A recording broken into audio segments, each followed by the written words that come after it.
URC quarter-final preview then of Leinster against Ulster, the All-Ireland matchup. And was it last year? This is a fixture that in knockout stages has happened quite a bit. I'm pretty sure I was in Dublin and watched this fixture. Was it the quarter-finals of the Champions Cup? I think it might have been. But there's Ulster always bring it when they play against Leinster.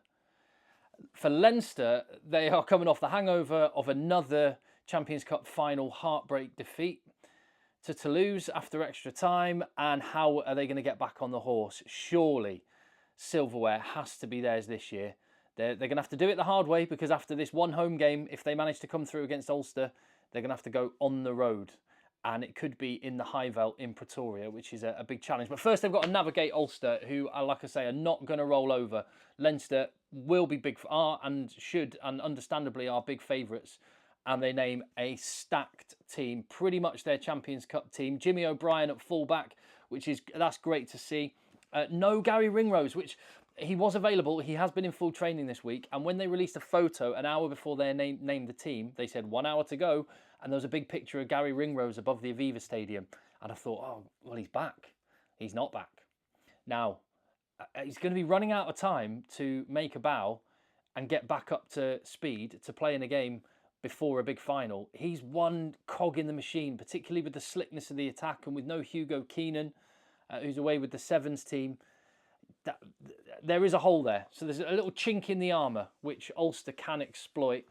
But that said, I mean, it's not like Jordan Lama, Robbie Henshaw, Jamie Osborne are too shabby. Ross Byrne gets the nod at 10. Interesting to see two fly halves on the bench, with Sam Prendergast and Kieran Frawley both there in a 5-3 split.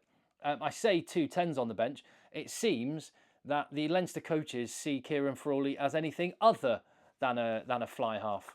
So he's covering everywhere but fly half, it looks like. James Ryan back and skipper.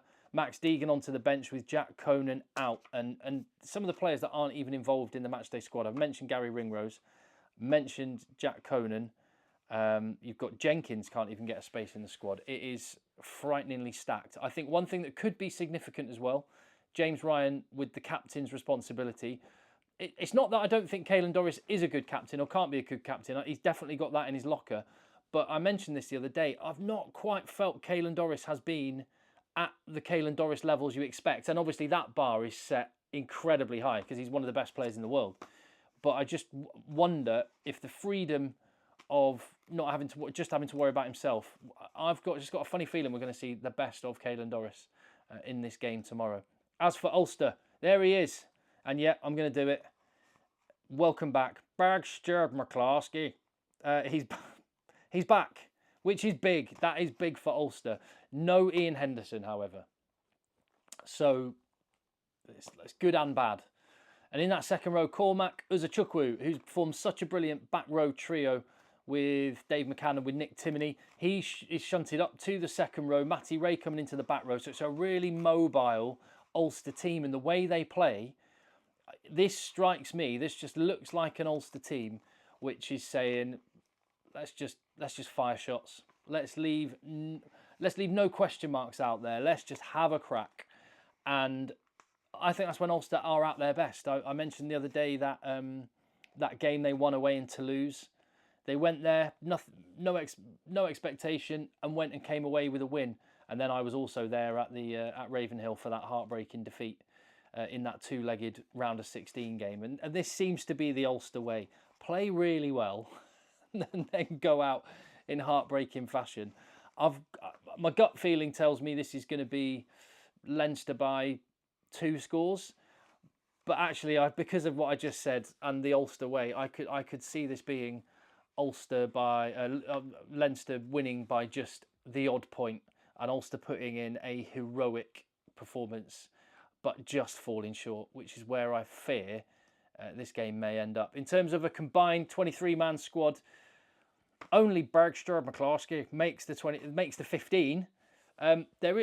That's not to say that is not a criticism of Ulster or any of the individuals.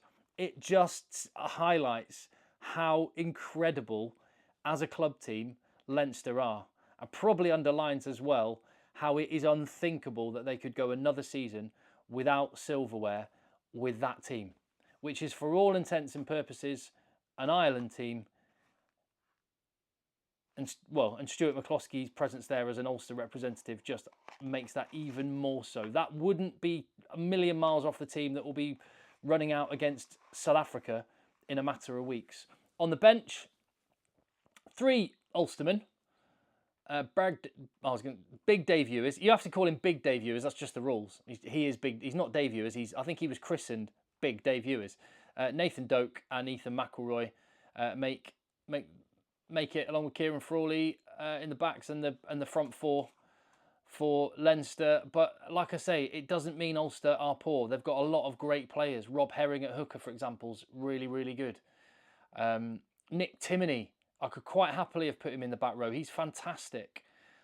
Uza Chukwu is a handy player in the second row. Jacob Stockdale's playing really good rugby. Mike Lowry is fantastic. So they're not. John Cooney is talismanic and a great goal kicker. So they're not far off. I think get to Rossburn and rattle him, and try and in the way that Toulouse managed to. But I just at home, I don't know. I just can't see past Leinster. But just go and give it a shot. Go and roll the dice, Ulster, and you never know. Should be an absolute cracker. I'll have a review following the full-time whistle of that one, of course, and of the rest of the URC rugby and of the Premiership final as well. So do what you're doing right now. Watch, give the video a thumbs up, leave your comments down below. How do you see it going? And subscribe. See you on the next one.